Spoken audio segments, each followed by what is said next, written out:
Olá, sejam todos muito bem-vindos ao 14º Seminário de Meliponicultura do Estado do Paraná.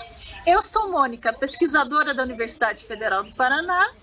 Olá a todos, meu nome é Tony, sou meliponicultor. Estamos aqui no Meliponário Primavera para trazer para vocês sugestões de alimentação artificial para as abelhas sem ferrão. Benefícios e riscos. Bom, então a gente vai mostrar para vocês agora como se faz o bombom de capas, o bombom de pólen. Um passo a passo. Então aqui a gente vai mostrar para vocês, a gente vai usar o pólen desidratado, tá? Pólen de procedência.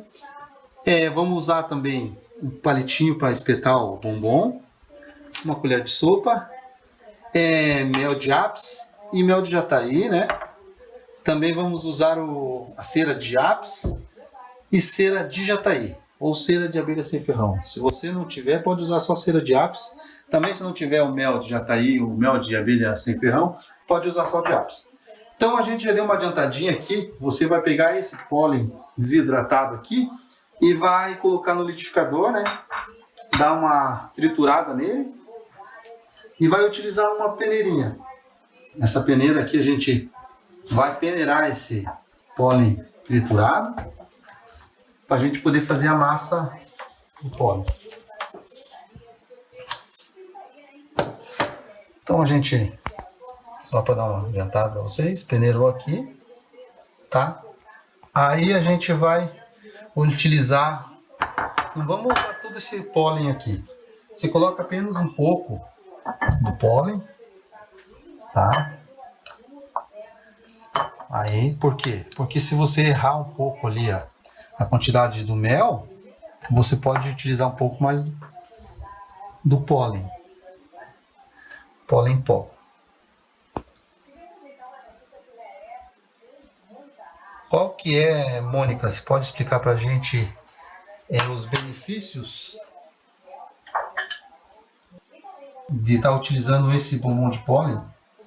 Sim, a abelha, ela normalmente já utiliza o pólen como alimento. Então, quando você está utilizando o bombom de pólen, você já está utilizando uma fonte que a abelha aceita normalmente.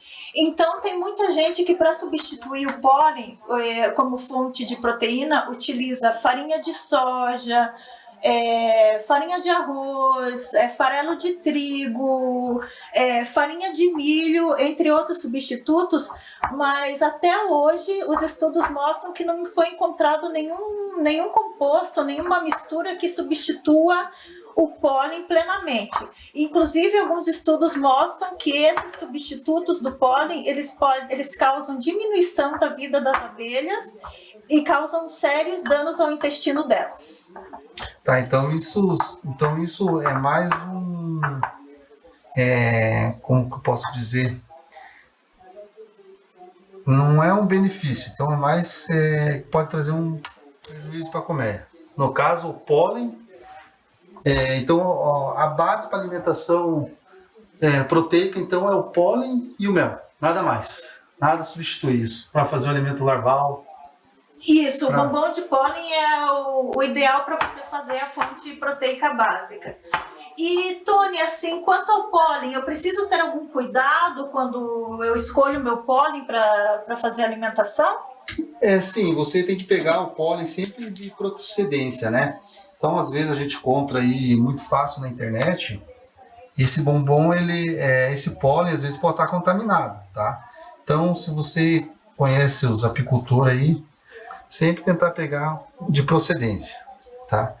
Porque acontece do pólen contaminado, né? Trazer diarreia para a abelha, dor de barriga, né? Como você falou aí. Ele pode estar contaminado com micro-organismos, então, que trazem doenças para a colmeia. Isso de vez ele trazer aí, estruturar a tua colmeia, né? No caso ali, aumentar o número de indivíduos, ele vai acabar trazendo prejuízo, né? Então, sempre comprar pólen de boa procedência. Isso, somente da apicultor que você conhece.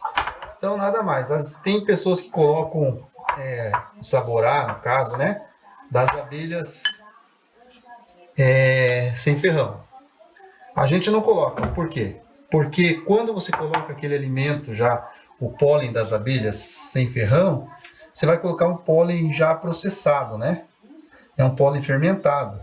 E isso traz um cheiro para o bombom, que quando você coloca na colmeia, isso chama mais é um atrativo para os forídeos, né? Então a gente não utiliza. Simplesmente o bombom de capas aí é só vai o pólen e o mel. Então assim, a gente vai fazendo essa massa até ela criar uma consistência, ó. Tá? Ela como criou essa consistência, dá até vontade de a gente comer, né? Verdade. Ela criou essa consistência aqui, ó. A gente, ó, ela não tá mais pegajosa na mão, certo? Ela criou uma massa de bola.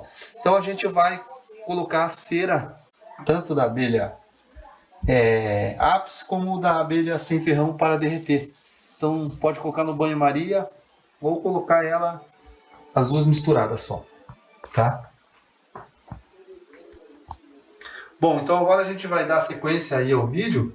Então eu derreti a cera da Apis mellifera com a cera da jataí, né?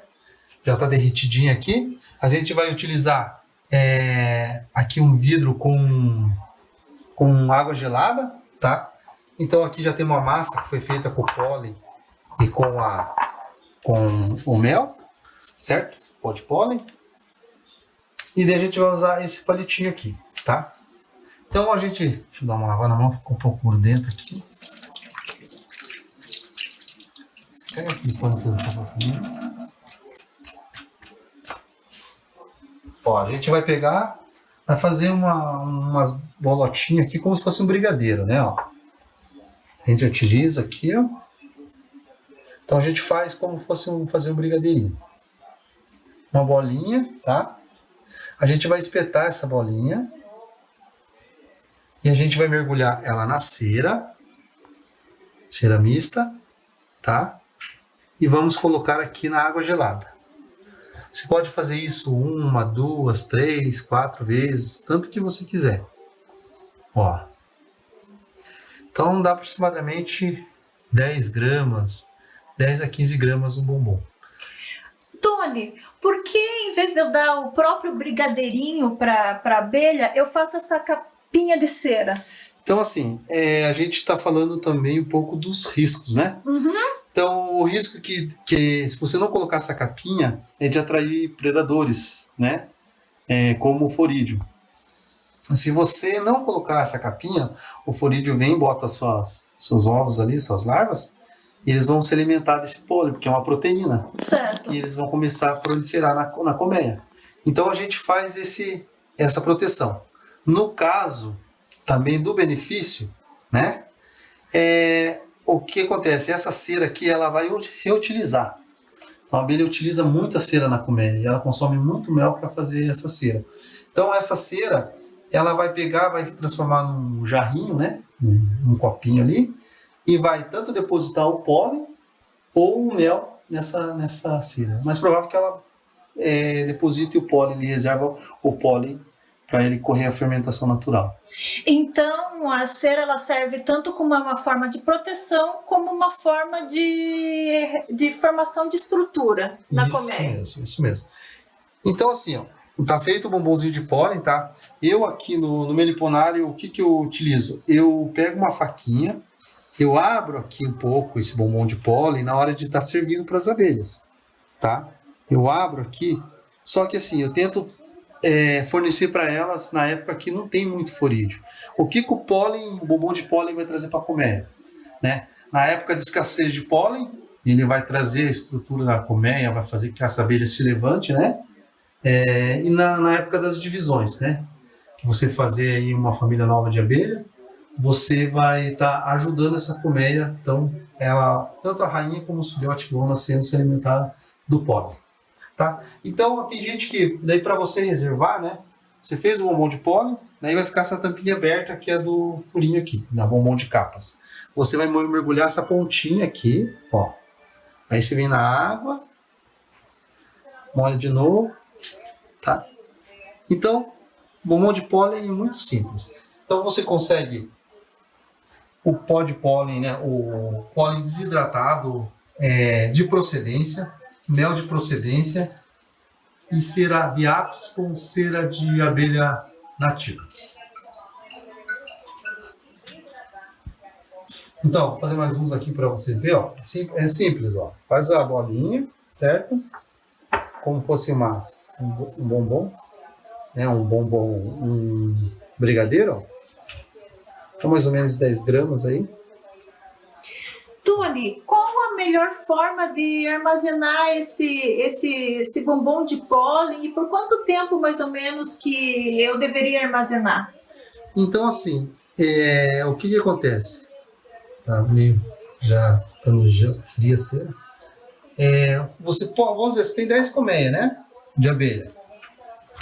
Você pega ali, faz uns 20 bombom, né?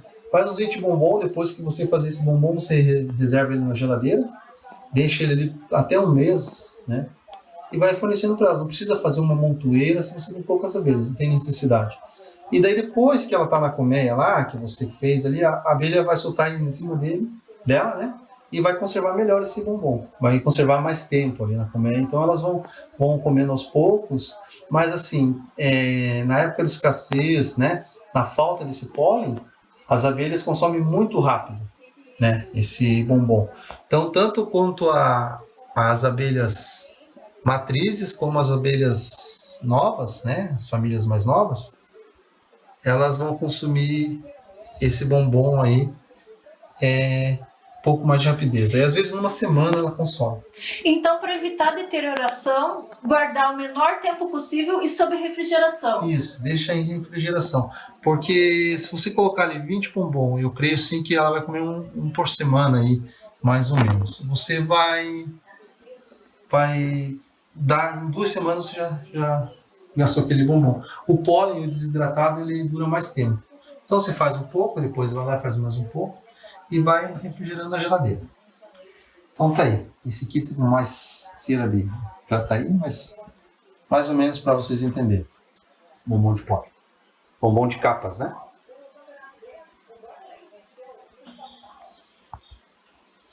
Agora nós vamos preparar o xarope ou alimentação energética. Então, primeiramente, nós começamos trabalhando com 4 tipos de alimentação energética. 2 xaropes de açúcar simples e 2 xaropes invertidos. E nós testamos aqui no Meliponário Primavera. E nós tivemos aceitação pelas abelhas melhor do xarope invertido, dos 2 xaropes invertidos que a gente preparou. Então, a gente vai preparar agora para vocês o xarope invertido, baseado na formulação da professora Fábia de Mello Pereira, da Embrapa Meio Norte. Então, do que a gente vai precisar?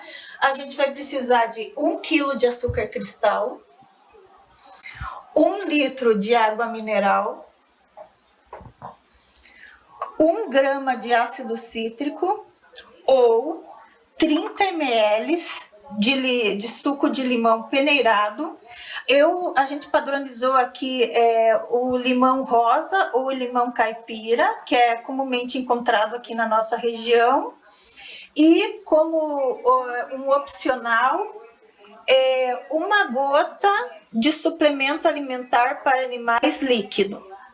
Mônica, você podia falar pra gente por que a gente está usando essa líquida que o pessoal usa muito, a base proteica em pó, né? Essa base que você está usando líquida aí. Por que você está usando a líquida e não a em pó? Porque, por exemplo, essa suplementação líquida aqui, ela se constitui basicamente dos mesmos componentes que aquela base em pó contém. Ela contém aminoácidos, ela contém vitaminas, só que aquela base em pó, as duas fórmulas que eu encontrei que o pessoal comumente usa, ela contém leveduras viáveis, tá?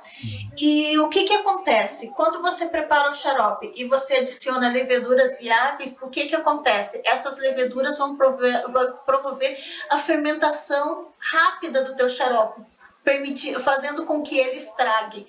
Então, o melhor é você adicionar uma fórmula líquida que não possui as leveduras, que a fermentação vai ocorrer de uma forma muito mais lenta do que você adicionar aquela fórmula em pó que contém leveduras e vai causar uma fermentação muito rápida do teu xarope. Entendi. Uma outra pergunta. Então, você usa 30 ml do suco de limão? Isso. Então, no caso, se colocar demais, isso pode acarretar também algum problema para a abelha? Sim, então uma coisa que a gente padronizou é que, por exemplo, as receitas diziam assim, use 4 limões, use 2 limões, não era padronizado. Então a gente padronizou 30 ml de suco de limão para manter um pH ideal, mais ou menos ali 4 para abelha, que é mais ou menos ali a faixa de pH das abelhas sem ferrão, para que não cause prejuízos à saúde dela. E aqui a gente vai usar, então, o ácido cítrico ou o limão, dando 2 opções para as pessoas. Então, a gente pode usar 1 grama de ácido cítrico, caso a pessoa não tenha balança em sua casa, o equivalente que a gente adaptou é mais ou menos 1 colher de café, não muito cheia. Mas aqui, com maior opção para as pessoas que não podem obter o ácido cítrico, a gente vai preparar utilizando 30 ml do limão. Então, o que a gente vai fazer? A gente vai adicionar numa panela a água,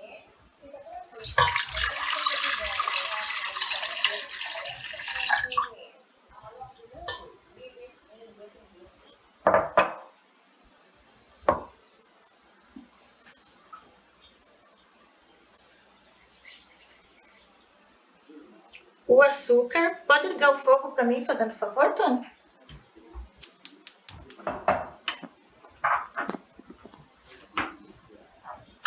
O suco de limão.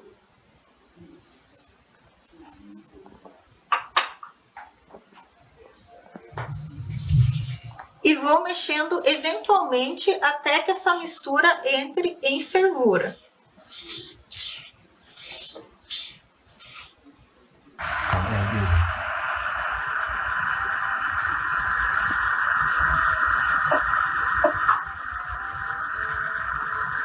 Então, aqui o nosso xarope está começando a levantar fervura. Então, esse xarope, as quantidades aqui não são escolhidas à toa.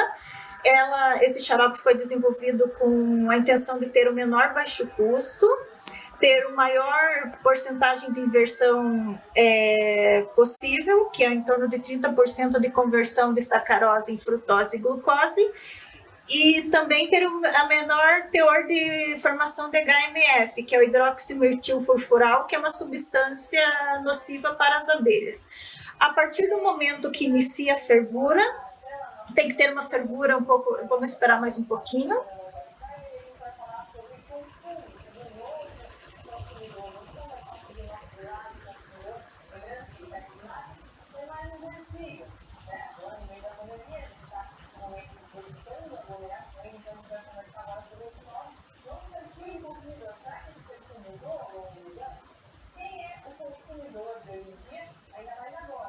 Você abaixa o fogo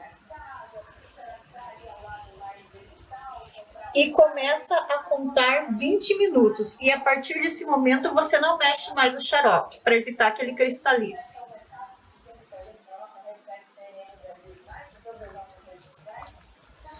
Então, durante esses 20 minutos em que o xarope está na fervura, vai se formando essa espuma que vocês vão vendo. Isso ocorre tanto com o limão, quanto se vocês usarem o ácido cítrico. E essa espuma são impurezas, tanto do limão quanto resíduos do açúcar cristal, que vocês devem ir retirando durante esses 20 minutos, à medida que essa espuma vai se formando, certo? E, Tony, quais são os benefícios dessa alimentação energética para a colmeia?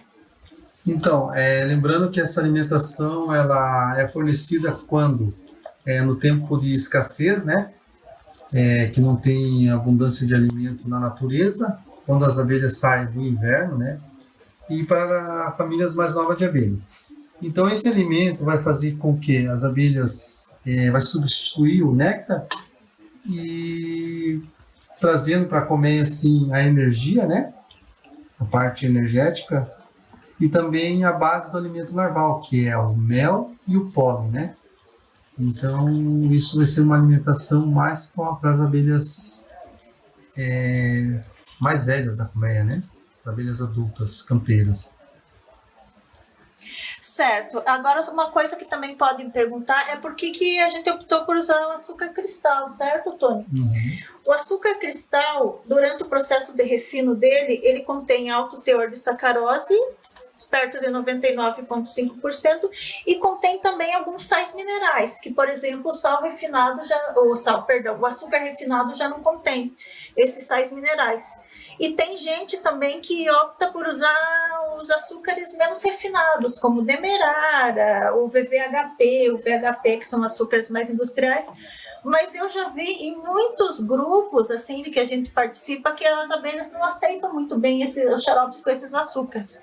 Uma das razões que eu acredito que possa ser é que esses açúcares, pelo menor processo de refino deles, eles contêm muito mais sais minerais, o que pode vir a ser prejudicial para as abelhas. Então, depois que o xarope já estiver pronto e bem frio, é opcional você adicionar o suplemento alimentar para animais contendo aminoácidos e vitaminas. Como o conta-gota é meio ruinzinho, eu vou adicionar aqui primeiro na tampinha e vou puxar com uma pipeta. Não é necessário adicionar mais do que uma gota, porque ele é bem concentrado. Você adiciona uma gota.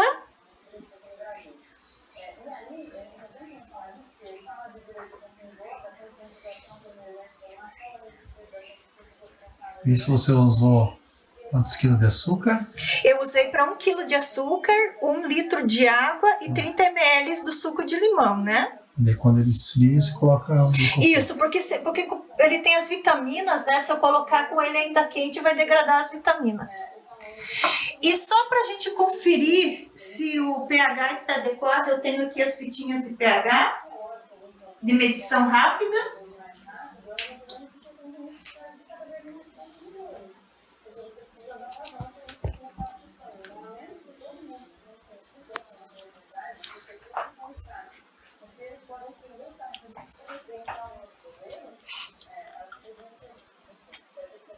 Lembrando que essa medição de pH é só para mostrar para o pessoal, né? Não precisa fazer isso. Casa, né? Uhum. O pH aqui ele está em torno de 4, certo? O que é um pH adequado para abelha sem ferrão.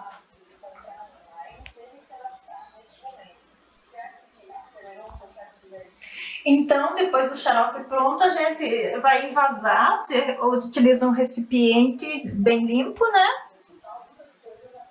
E você pode conservar esse xarope sempre refrigerado por até mais ou menos até uns 2 meses, ou quando você começar a observar a turvação ou a formação de precipitados. Daí você tem que descartar esse xarope. Você pode também adicionar o suplemento vitamínico na hora de administrar o xarope. E sempre que você for administrar o xarope na sua colmeia, você retira antes da geladeira e espera ele ficar à temperatura ambiente. E Tony, quantas vezes eu devo administrar esse xarope para minha colmeia? Então, assim, o que a gente faz? A gente alimenta as abelhas 2 vezes por semana, né? Então não precisa colocar muito, como as abelhas elas vão demorar um pouco para fazer esse processo de puxar, né? Algumas puxam mais rápido, mas a maioria leva algum tempo. A gente coloca ali aqueles copinhos de café de 50 ml e coloca uns pauzinhos ali e fornece para elas naqueles copinhos. E por que a gente tem que colocar esses pauzinhos assim? Para as abelhas não ocorrer o risco de elas morrerem afogadas, e também o porquê de ser pouco, né? Vamos dizer que se a abelha, pode acontecer da abelha não puxar esse xarope, ela não gostar, somente as trigonas, né? Vamos dizer, uma jataí, uma tubuna, né?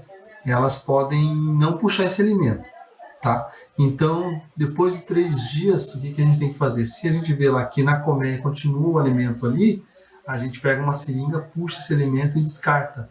Pega, troca a vasilha ali, né? O copinho por um novo e depois espera alguns dias e tenta fornecer para ela de novo. Então, se essa alimentação elas não puxam e fica muito tempo, ela acaba fermentando. Isso, ocorre a fermentação. Então, a gente não precisa esperar ela fazer essa fermentação. Então, durante 3 dias, a gente já descarta esse alimento. Então, se em 3 dias ela não puxa esse alimento, a gente descarta. Sim. E também não adianta colocar também um pote muito grande, aí, acima de 100 ml, 200 ml, que a abelha vai começar a puxar muito e vai reservar muito, e não é bom para a abelha, né? Então, a gente tem que deixar que ela naturalmente busque as fontes de néctar na natureza. Certo. Bom, feita a alimentação e o bombom de pólen, a gente vai fornecer para as abelhas agora para mostrar para vocês como elas aceitam essa alimentação. Essa é uma manduri.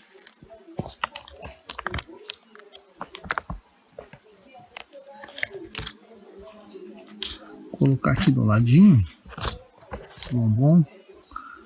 Quando a abelha é matriz assim, a gente até faz rompe os bombons para poder estimular elas a pegarem. Isso aí. Bom, faz 20 minutos que a gente alimentou essa manduri.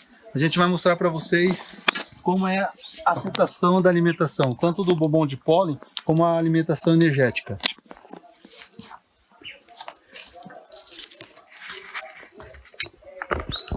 Alimentação energética, bombom de pólen ali. Então aqui a gente consegue ver que foi bem aceito.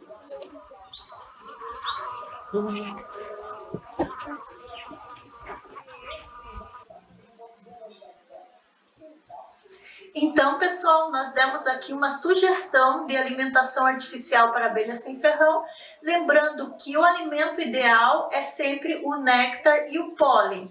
E outra coisa, o mel é sempre obtido a partir do néctar. Portanto, a alimentação artificial nunca deve ser administrada para aumentar a produtividade. Portanto, o produto obtido a partir da alimentação artificial não deve ser comercializado. Não é considerado mel, né? Resumindo para vocês. Então, essa alimentação a gente fornece realmente quando a abelha precisa, né? No caso, assim, das divisões, ou quando a abelha é atacada por uma abelha limão, né? Ou ela sofreu algum tipo de pilhagem, também na época de divisões, né? Então, lembrando que o interessante é sempre a abelha estar buscando o néctar na natureza com a transformação de mel e o pólen também. Então isso a gente está dando um suporte, né? São alternativas para seus enxames ficarem sadios. O ideal é que sempre sejam plantadas árvores, flores, para que aumente a disponibilidade dessa alimentação natural para as abelhas. E nós aqui, eu e Tony, gostaríamos de agradecer a todos vocês que nos prestigiaram. Gostaríamos de agradecer e lembrando que sem abelha no mundo, o mundo durará apenas 4 anos, né? Isso Albert Einstein falou, né?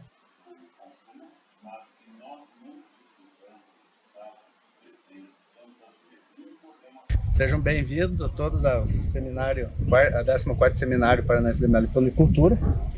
Eu sou Marlon Thiago Latzuc, sou sócio proprietário dos Meliponários MTH, né, e sou técnico em agropecuária, e meio ambiente, extensionista do IDR Emater Paraná. Trabalho especificamente com assistência técnica na área da apicultura e meliponicultura e um pouco também com bovinos de leite.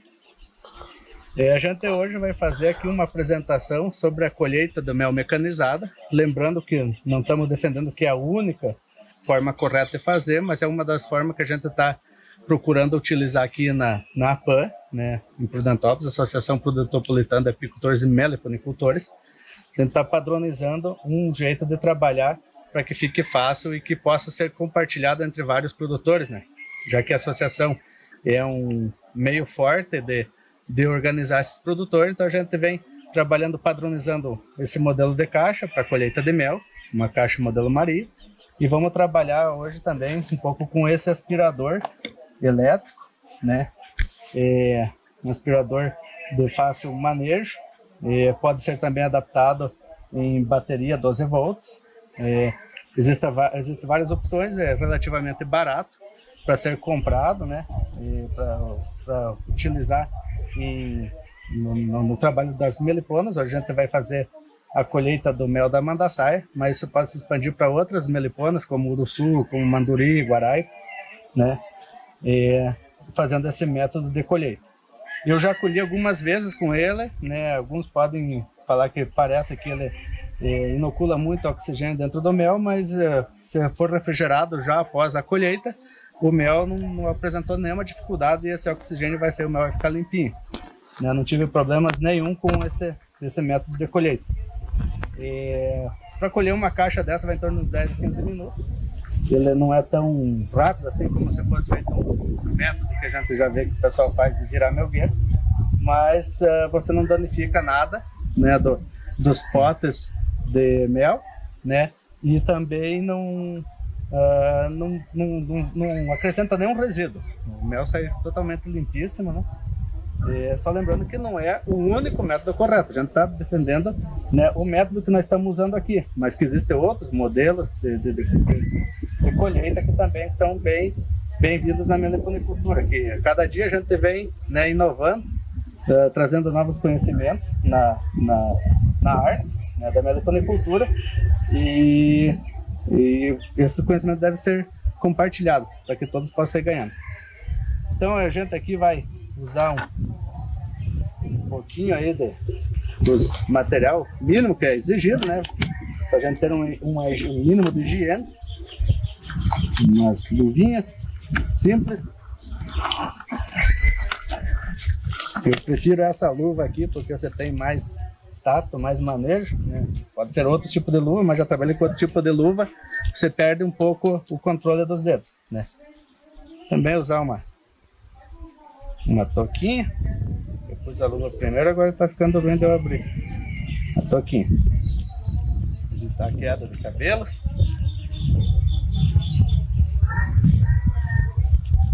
O ideal também é usar uma máscara, mas eu não vou usar máscara porque senão vai atrapalhar a minha fala, né? Mas é o correto a gente fazer o mínimo de possível contaminação, alguma coisa, deixar ele limpinho. Aproveitar também e falar um pouquinho dessa mandaçaia aqui. É uma mandaçaia que está há 11 meses dentro dessa colmeia. Eu coloquei ela dia 2 de outubro de 2019, era de uma captura de uma pet. Eu já colhi 9,5 kg de mel dela. E hoje vamos fazer mais uma colheita. E até dia 2 de outubro vai dar mais uma outra. Olha aí quanto mel tem. É uma genética impressionante como produz. Essa mandaçaia aqui é uma preciosidade. Então o aparelho aqui é simplesinho de ser montado, de trabalhar com ele, e a gente vai trabalhar dessa forma aqui. Uma faquinha abrindo os potes de mel e ele vai sugando. Primeiro o pote aqui, vamos escolar para não rasgar muito.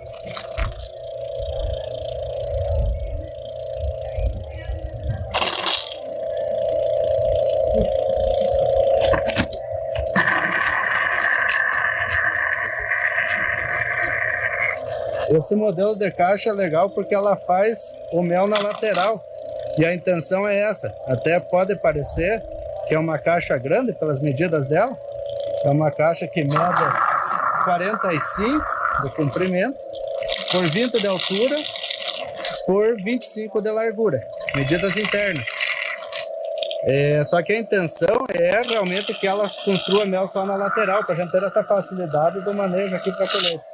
Se fosse para ela encher esse espaço interno, aí complicaria. Ia ser difícil a gente fazer esse tipo de colheita de mel, porque ia ter que recortar e tirar os potes de mel fora.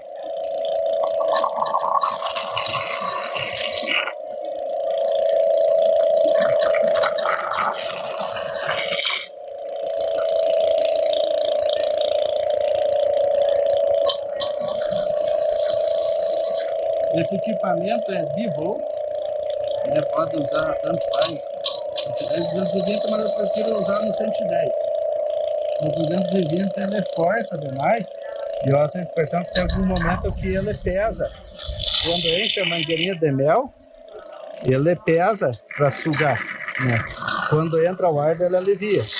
E no 220 ele é forçado demais. Então, mais uma dica aí que a gente aprende no manejo. Muitos perguntam qual que é a vida útil desse aparelho. É claro que não foi feito específico para isso, né?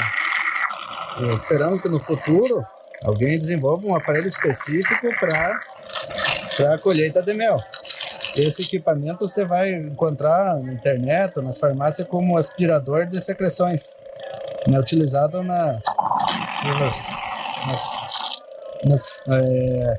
tratamento médico, né? Ou dentistas que fazem a secreção, a retirada de saliva, né? Mas por enquanto eu tenho ele há uns 2 anos ou mais, estou utilizando e está tranquilo. Assim, dizer, vida útil por enquanto está satisfatória pelo preço.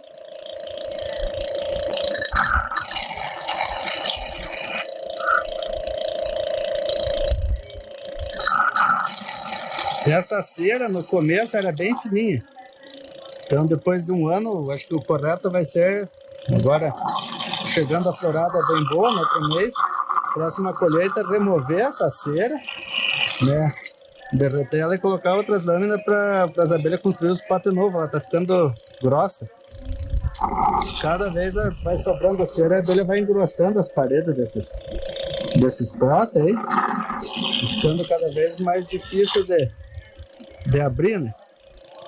E até certo ponto vamos dizer, se for analisar, às vezes até melhor, porque fica mais resistente ao peso do mel. No início, quando a cerinha era fina, desses potinhos, ele rasgava fácil, às vezes só não abrir a caixa já rasgava bastante. Ó, dá pra ver que as abelhas se escondem tudo. Sumiu todas as abelhas.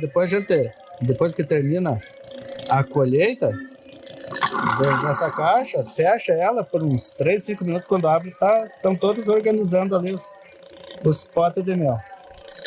Até amanhã tá tudo organizado, tudo limpinho. E elas vão reunir em alguns potes, né? Sempre sobra um pouquinho de mel no fundo aqui, dá pra ver.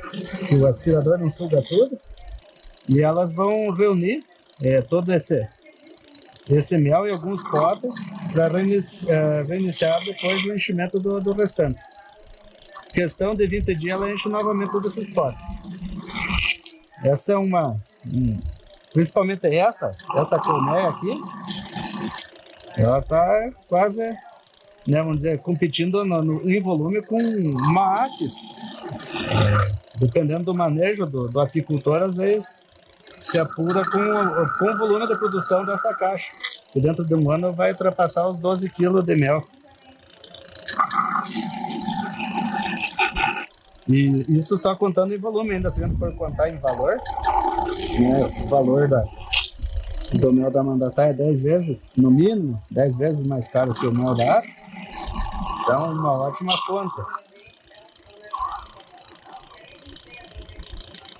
Uma fonte de incentivo ao meliponicultor e também trabalhar como uma fonte de renda, sobreviver, né, direto da meliponicultura. Não só da venda de enxames de mandaçaia, mas também com a produção de mel. E é um dos vamos dizer assim, dos objetivos da APAN, incentivar os meliponicultores a produção de mel também. Hoje a venda de enxames é intensa, é forte, mas já temos que separar uma porcentagem desses enxames que os meliponicultores estão produzindo já para a produção de mel. E no futuro também vai ser uma ótima fonte de renda.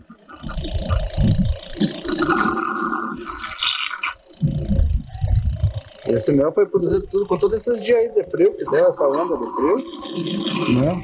Talvez ela pudesse ter produzido até mais.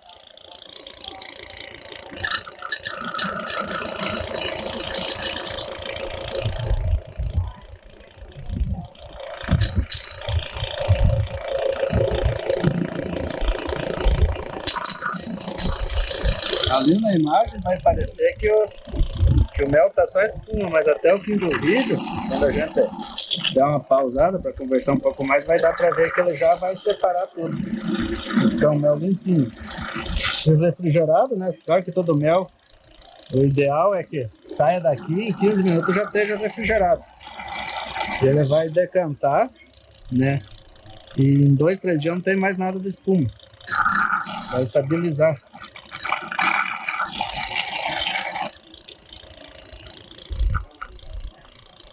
No 13. Já estamos além da metade. Vamos fazer essa colheita dessa colmeia aqui e ver o resultado final. Isso se nós conseguir, porque esse equipamento tem um limite de 1.200 ml. Ele tem uma válvula que trava ele. Às vezes não cabe tudo, né? Então, olha aqui a dificuldade, a gente já está sobrepondo. Então, o ideal é que ela não faça isso. Isso dificulta. Então, a gente tem que ir recortando onde sobrepõe, que a intenção, né, é que ela faça a construção só na lateral, como se fosse, aí a gente sempre comenta como jabuticaba, né? Fácil da gente fazer a colheita sem ficar um pote obstruindo o outro. Um pote de mel obstruindo o outro.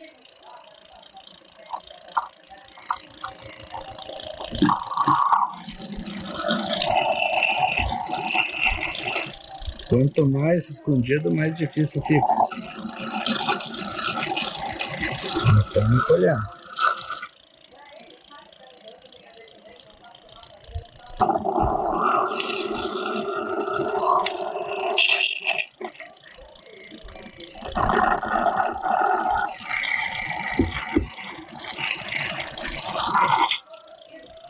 Mais uns aí no cantinho.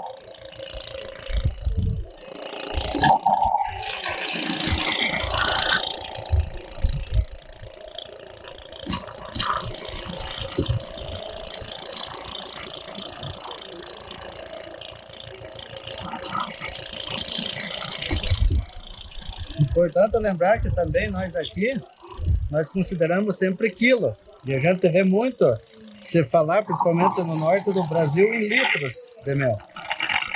Nós aqui na nossa região, principalmente o pessoal da PAN sempre se refere a quilos de mel por comer, não litro. Litro dá menos do que quilo. Um litro vai dar 1 quilo 375 gramas. Então, na literatura já te encontra muito sobre litro, sobre quilo. A conta é muito fácil de fazer, né? 1,375 quilo por litro de mel. Aqui tem mais uma tanquinha.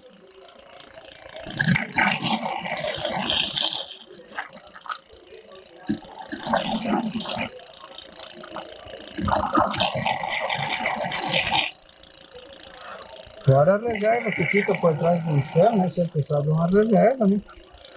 Vamos supor que a gente colhe esse mel hoje e inventa de chover uma semana. Chegou uma bugia aqui fazer a presença, né? Se a gente colhe hoje e inventa de chover uma semana, elas vão estar na reserva para sobreviver, não vai ter risco de perder o enxame. A gente colhe só o que está por aqui, o que vai ficar aqui atrás do enxame.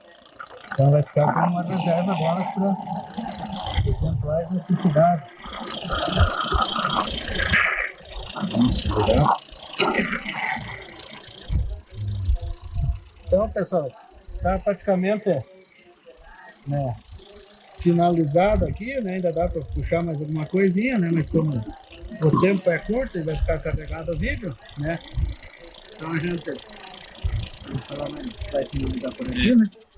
Deu 1 litro e 150 ml. Isso aqui vai dar, vai passar de além de 1,5 kg, né? Então foi, ó, dá pra ver que já começou a mudar a cor do mel. Em 5 minutos ele vai estar bem verdinho, bem livre de oxigênio, né?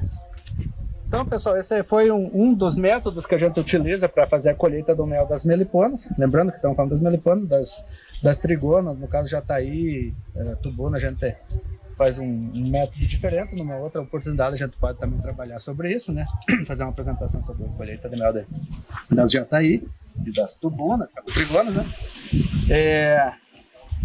Fácil, né, para colher aqui, ó, com todo o método que a gente está apresentando, né, cuidando em detalhes. Se você fazer, né, na prática, assim, trabalhando, seria mais rápido para fazer essa colheita. E vocês vejam que não danificou praticamente nada. Isso aqui, em 2 dias está organizado, né, em questão de 20 dias está cheio novamente. 1,5 kg a cada 20, 30 dias. Repito que essa é uma colônia exemplo, uma genética perfeita, que deve também ser observado para a gente trabalhar, né, na multiplicação desse tipo de colônias para genética de produção de mel. Pouco própolis, né, pouco geoprópolis que ela trabalhou aqui, mas desde o início, quando eu coloquei na caixa, ela só recebeu cera e nada além de cera, sem aquecimento, sem cera, sem xarope, sem nada. Tudo que ela construiu aqui, o que ela recebeu, além da caixa, que foi, vamos dizer assim, o mérito dela foi a cera. Beleza, pessoal? Ficamos à disposição para o que precisar. O contato vai ficar aí no vídeo. E dúvidas, fiquem à vontade para a gente discutir. Beleza?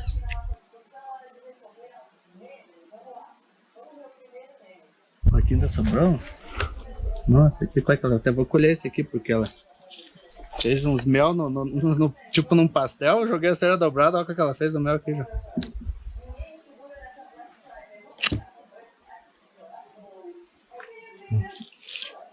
Dobrou a cera e ela construiu dentro.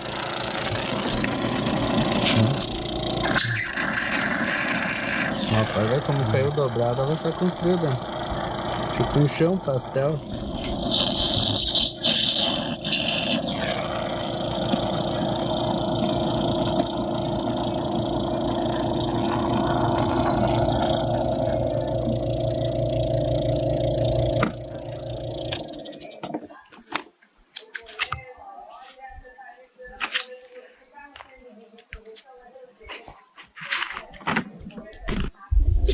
Aí.